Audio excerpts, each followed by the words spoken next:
Welcome to Center of Math's Images in Math series. Today we're going to talk a little bit about Pascal's theorem. So Pascal's theorem is a theorem on kind of a hexagon and a circle, where if we draw some lines, we get some collinear points. So before we talk more about Pascal's theorem, we need one other theorem, which I won't prove here, Menelaus's theorem.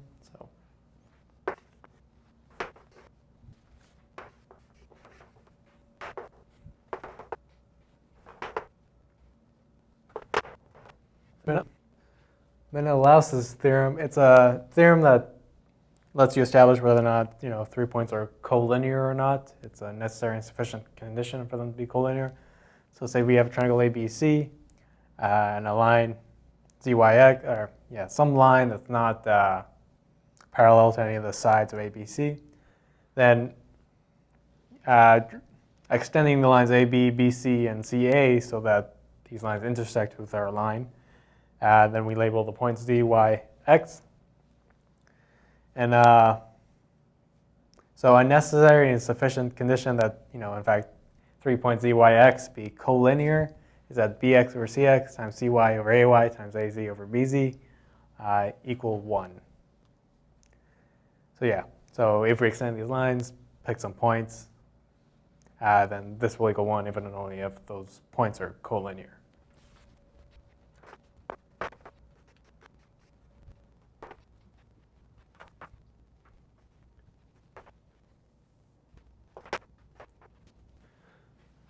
So Pascal's theorem is that if we have 6 points on a circle, ECA, BFD here, and we draw diagonals of the circle, and we intersect opposite diagonals, and we get points N, L, M, that these 3 points, M, L, M, are collinear. So that's Pascal's theorem. So we're going to use Menelaus's theorem and power of a point to prove this.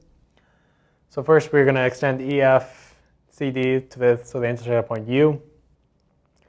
We have some additional intersection of points at W and at V. So we have a triangle UVW.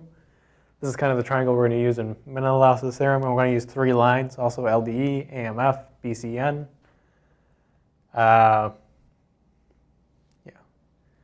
LDE.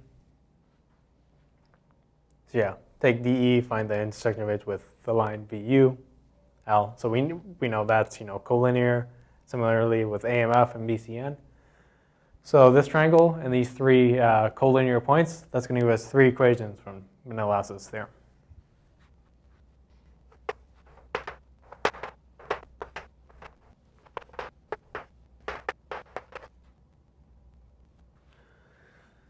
So using the collinear theorem that we've been using for LDE, AMF, BCN, we get these 3 equations with a bunch of ratios. They all multiply 1. So we're going to multiply these 3 equations together, and then we're going to use power of the point to do some cancellation. For example, we're going to have UE times UF on UE times UF on one of the, the numerator, and UC times UD on the denominator, and these are both equal by the power of the point. We have a bunch of other things that multiply similarly. And then things are going to cancel, and we're going to get another equation of this form, so 3 ratios equals 1.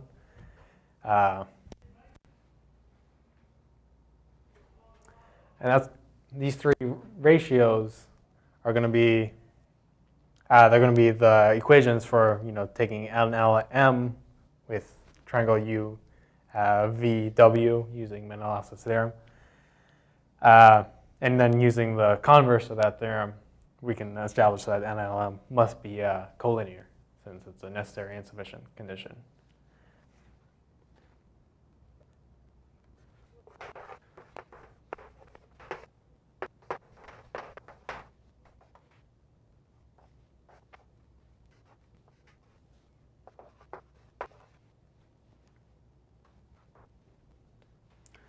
So note, so these circle terms are the ones that are not going to cancel out. They're going to be left when we multiply everything together. Multiplying everything else together, we get something of this form. So note, for example, the triangles here, WD, WC over WA, WB. WD, WC, that's WD times WC, and that equals WA times WB by the power of the point theorem. So these, in fact, cancel, and similarly for all the squares and circles, everything's going to cancel. So this all must equal 1. And so from that, we're just going to be left with the circle terms up here.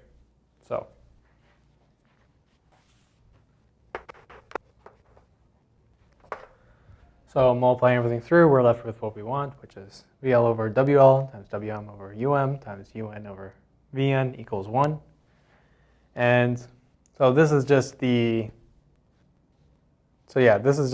equation for Menelaus' theorem. So since this is satisfied by same theorem, the converse, the